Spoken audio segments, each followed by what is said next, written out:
Начало – это очень непростое время. Идет 10191 год. Известный человечеству Вселенной правит падишах-император Шаддам IV.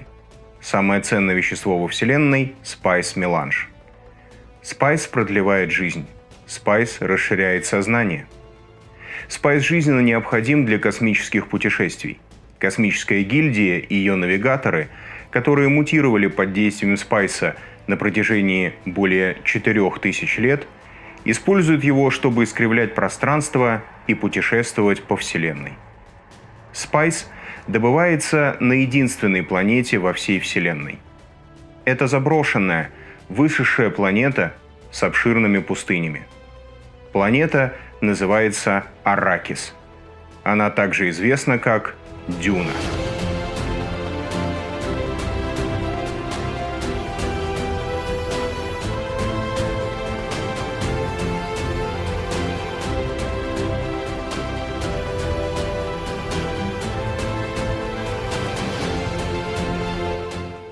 Здравствуйте, товарищи!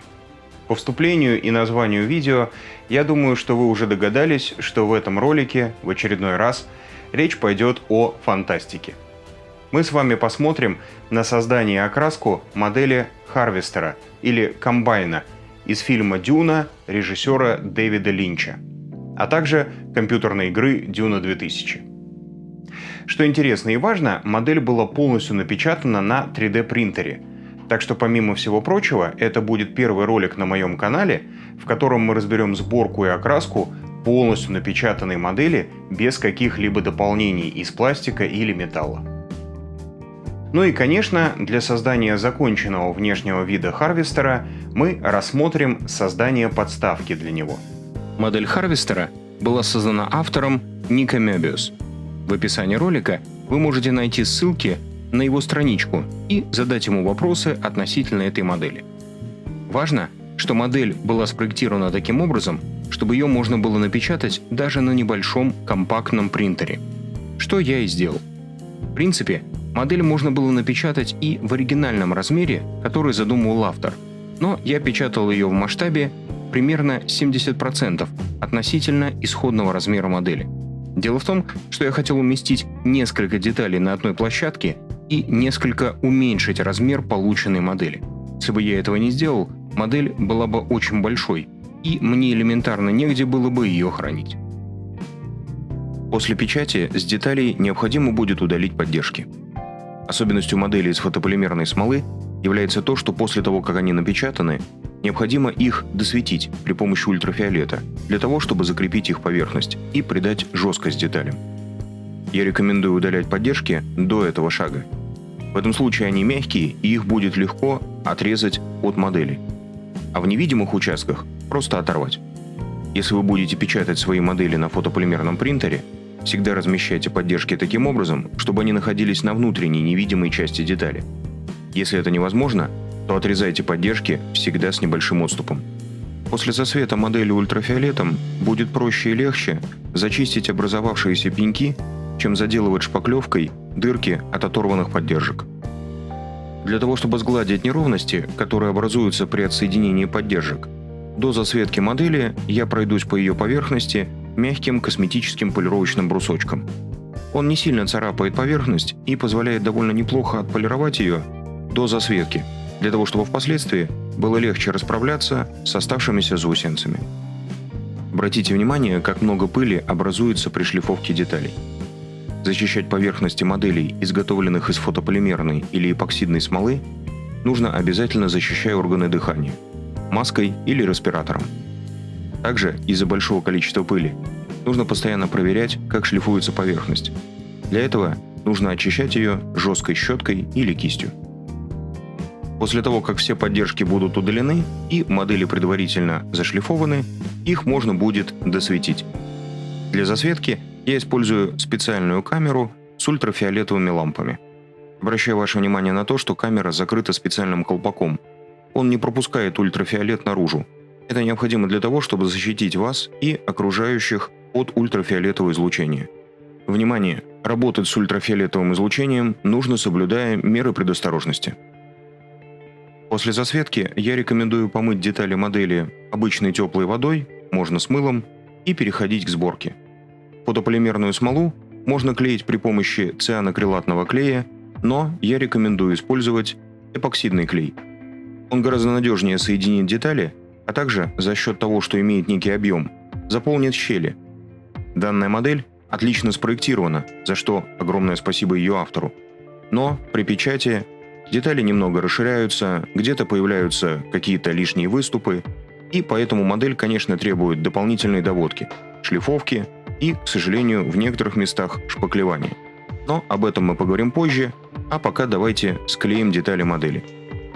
Для склеивания крупных деталей я буду использовать быстросохнущий эпоксидный двухкомпонентный клей «Момент».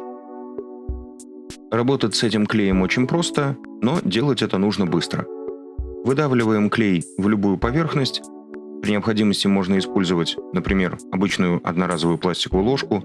В наборе с клеем идет небольшая пластиковая маленькая ванночка. Затем смешать компоненты.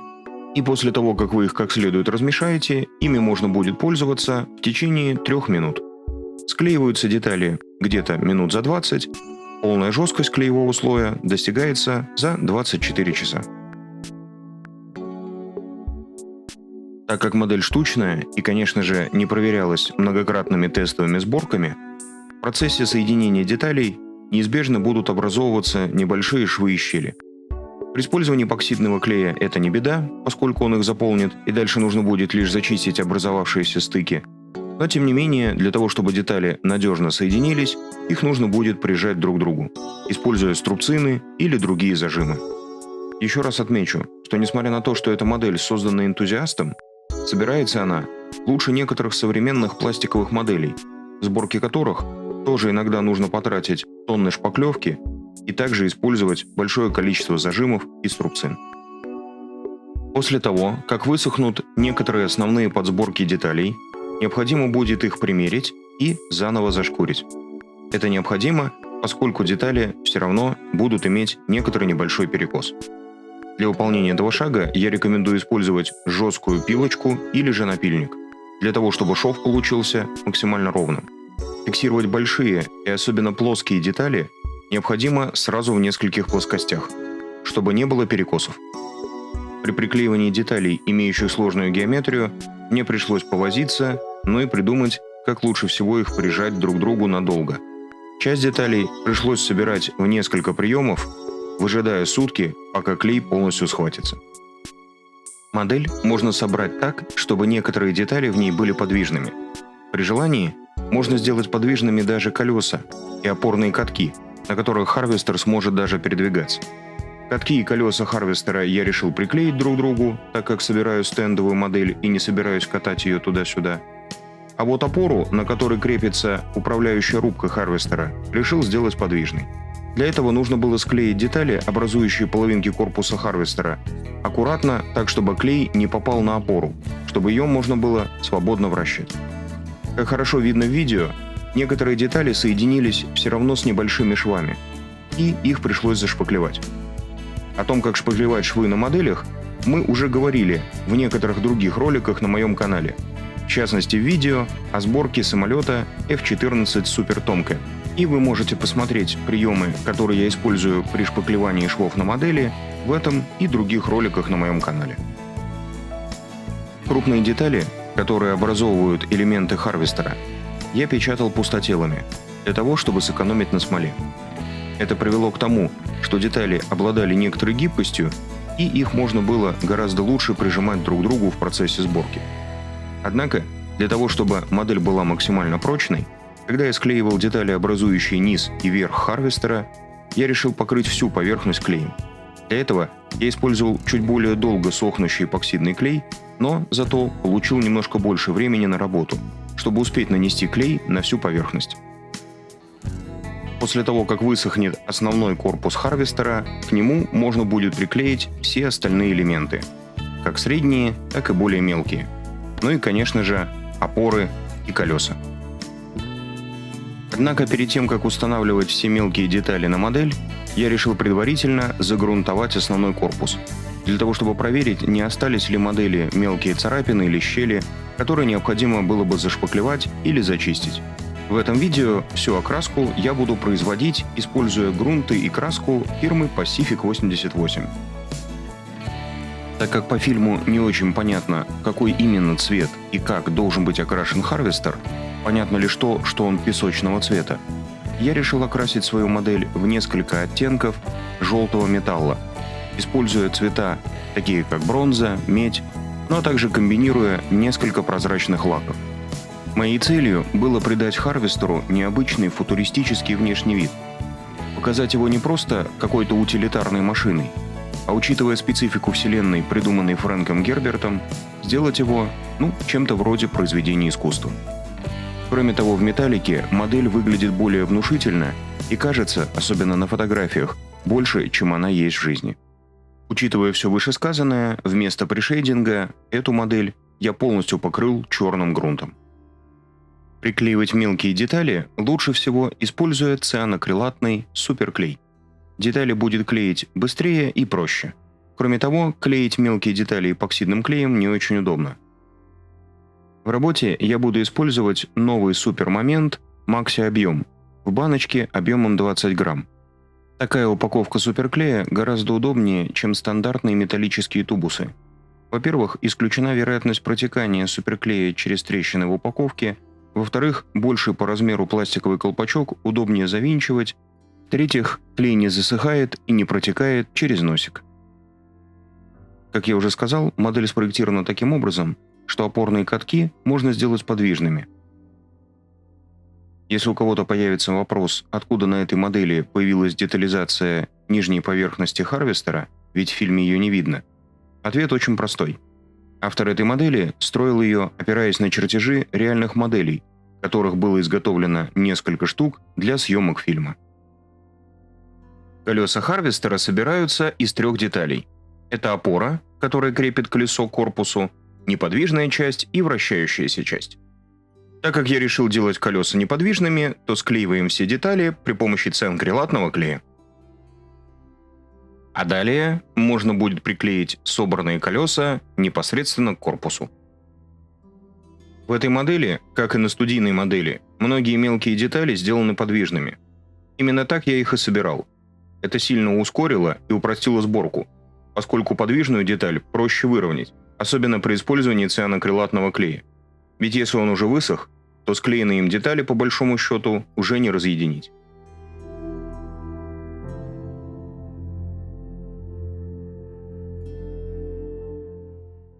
Рубка управления или кабина Харвестера собирается подвижной. Это возможно благодаря опоре, которую мы установили ранее, а также специальной конструкции самой рубки, которая собирается из 3 деталей и благодаря этому может поворачиваться.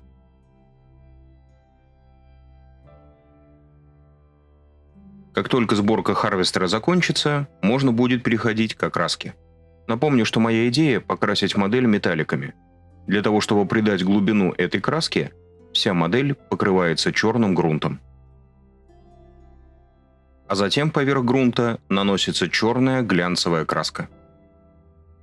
При окраске модели в металлике всегда поступайте именно в таком порядке.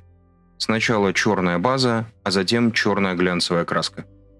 Благодаря такой последовательности вам не нужно будет наносить черную глянцевую краску в щели, стыки в углубление модели, благодаря чему снизится вероятность появления потеков.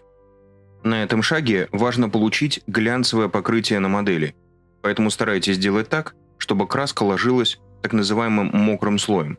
Более подробно об окраске модели в глянцевые цвета можно также посмотреть в роликах на моем канале. Следующим этапом будет окрасить модель в сочетание 2 цветов. Это будет черный металлик, или так называемая вороненая сталь, и обычный коричневый цвет. Краску я смешивал примерно в соотношении 3:1. 3 части стали, 1 часть обычного коричневого цвета. При помощи этой базовой краски я задам базовый цвет на поверхности модели. Этот оттенок, помимо всего прочего, позволит несколько высветлить базовый черный цвет, что позволит создать необходимый цветовой контраст на поверхности модели.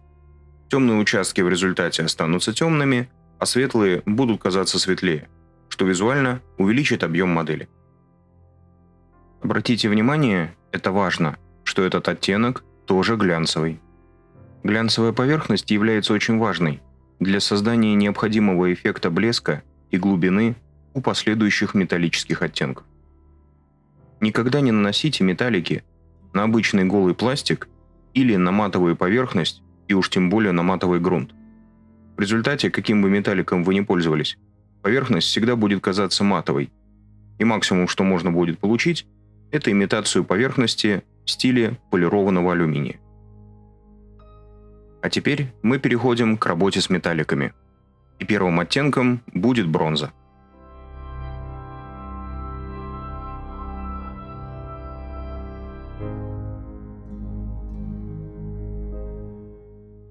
Обратите внимание, что в основном я наношу бронзу на те участки, которые были высветлены после первого шага окраски. Тем не менее, потом я покрою всю модель бронзовым цветом. Но так как те участки, которые заранее были окрашены в бронзу, проступят после такого действия, на модели появятся необходимые градиенты оттенков. При этом все они будут казаться металликами. Вторым металликом была медь, в которую я добавил немного красной краски. При помощи этого оттенка я задал красные участки на поверхности модели. В классическом фильме Линча Спайс показан как красноватая пряность, поэтому я решил добавить этот оттенок на поверхность Харвестера, поскольку моя идея состарить его, и мне хотелось придать ему эффект того, что он много передвигался по пустыне, в которой обильно встречался Спайс. После того, как модель высохла, я покрыл ее глянцевым лаком и перешел к нанесению смывки. Смывку я изготовил сам, из художественного масла цвета Burnt Umber и очищенного White Spirit фирмы Tikkurila.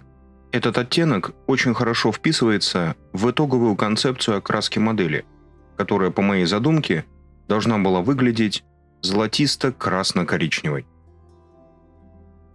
Так как поверхность модели глянцевая, а смывка изготовлена на основе масла, стереть ее излишки с поверхности модели можно будет при помощи обычной ватной палочки или косметического спонжа. В результате смывка останется только в углублениях, швах и стыках, там, где я и хотел, чтобы она была, в соответствии с изначальной концепцией окраски модели. Следующим шагом окраски стало нанесение на модель базового песочного оттенка. Для этого я взял краску, обычно используемую в песочном камуфляже, развел ее очень жидко, так чтобы она лишь тонировала модель, а не окрашивала ее, и нанес в те места, где песок будет скапливаться с большей вероятностью. Опять же, в углубления, стыки и швы. При этом, благодаря тому, что изначально швы были темнее, чем вся остальная модель, при тонировании их песком они все равно останутся темными, но появится эффект того, что там лежит пыль. После того, как на модель был нанесен песочный оттенок, я покрыл ее полуматовым лаком и перешел к состариванию. Первый этап – нанесение потеков. В пустыне очень сильные перепады температур, из-за чего появляется конденсат. Именно этот конденсат собирали фримены для того, чтобы однажды изменить лицо планеты Аракис. Для рисования потеков я буду использовать две жидкости – потеки грязи и потеки ржавчины от фирмы AK Interactive. Для того, чтобы сделать нарисованную зебру более реалистичной, я размою потеки грязи, используя опять же очищенный White Spirit фирмы Tikkurila. Вообще, состаривание этой модели не очень показательно для других моделей, поскольку это штучная модель, плюс это фантастика. Однако, если вы решите построить свою модель Харвестера или состарить какую-то другую модель фантастической техники, всегда опирайтесь на фотографии реальных машин, механизмов, устройств. Ведь понятно, что какой бы фантастика ни была, грязь, ржавчина и какие-то другие эффекты образовываются на аналогичных материалах, что в фантастике, что в реальной жизни, примерно одинаково. Далее я состарил модель при помощи имитации пятен высохшей грязи.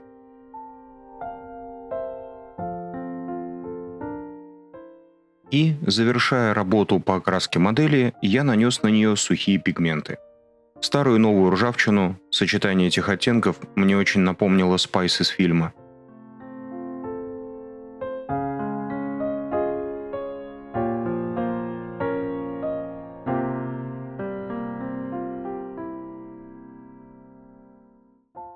металлическую копоть для того, чтобы состарить своеобразный дымоход сверху харвестера,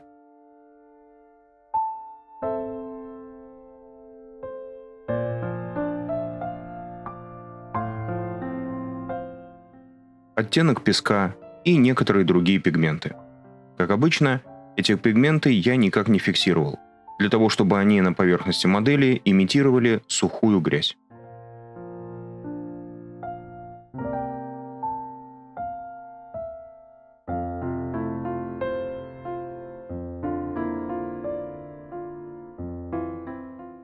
Завершив работу с моделью, я перешел к изготовлению подставки.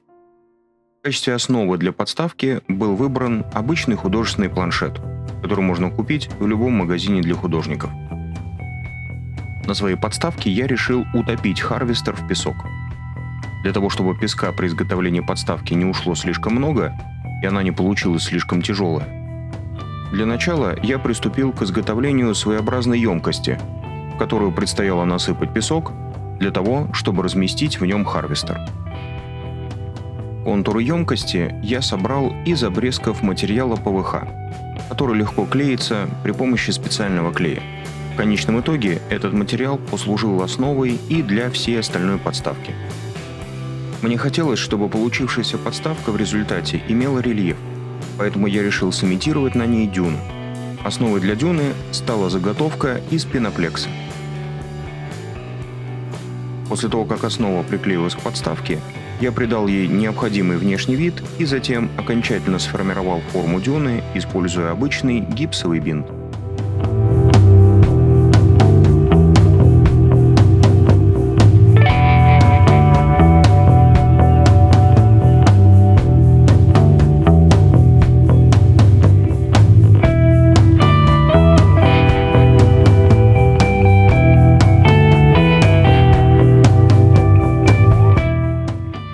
Затем, после того, как высохла вся основа, можно было приступать к засыпанию ее песком. Для начала я засыпал песком только то углубление, которое предназначалось для установки харвестера. Для этого я использовал обычный просеянный песок, а закреплял его, используя специальным образом разведенный клей-титан. После того, как весь песок был как следует пролит этим клеем, я закрыл его обычной пищевой пленкой и утопил в песок харвестер. В результате этого действия образовался необходимый мне базовый рельеф. Затем я углубил получившийся рельеф, используя запасные колеса и катки, а также в некотором роде дорисовал в песке следы от катков и колес.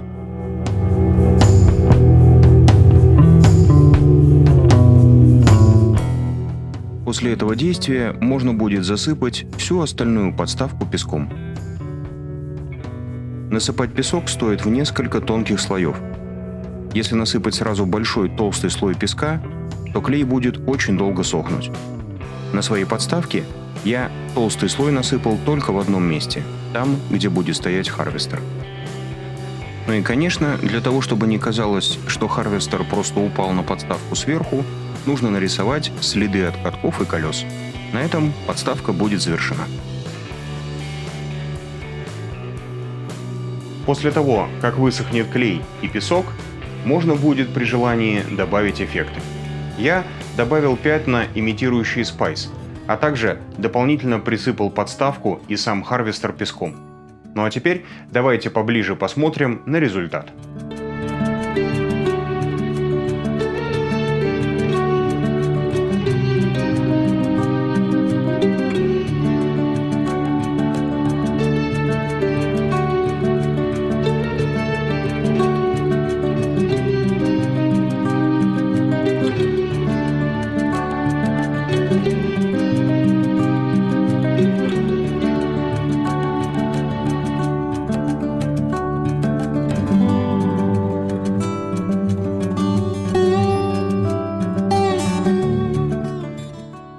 И на этом все. Не забывайте поддерживать мой канал, ставьте лайки, подписывайтесь, оставляйте комментарии и распространяйте мои видео. Для поддержки моей работы используйте реквизиты и ссылки в описании, а также функцию спонсорства. Большое спасибо за внимание, отличных вам моделей, до новых встреч!